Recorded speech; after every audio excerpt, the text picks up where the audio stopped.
what gets in our way more than anything else when it comes to innovation is two things. I'm convinced it's just two things.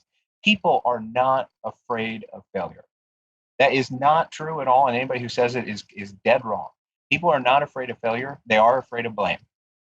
And in our culture in the United States, failure is often equated to blame, right? And people don't want to be blamed. And so we have to develop cultures that are not connecting failure to blame. We have to embrace failure. We have to celebrate failure. We have to seek out failure. And here's the reason why. Here's why failure is so important to innovation. Because the real purpose of innovation is to reduce the cost of failure so that you can increase the value. That's innovation.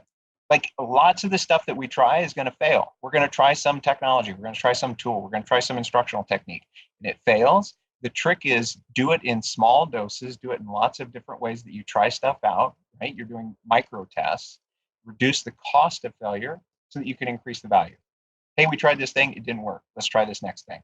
That's the heart of innovation.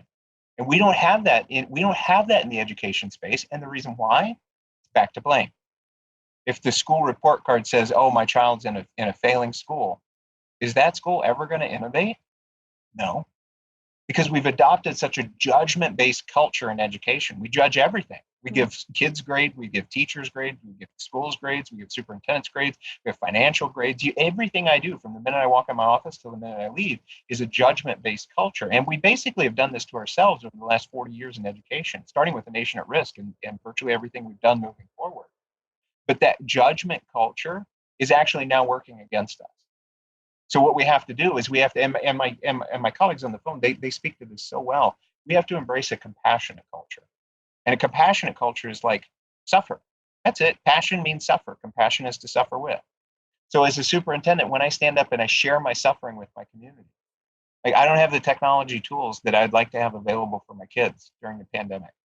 And I haven't gotten the ESSER funds, so I don't know how to provide those. That's a conversation where the community steps up and says, oh yeah, we're going to help you solve this problem. We're going to take ownership of this and move it forward. And I think that's how a community embraces innovation as well, is if as a compassionate leader, you say, I actually don't know. I don't know the right thing to do at this moment in time. What do you think?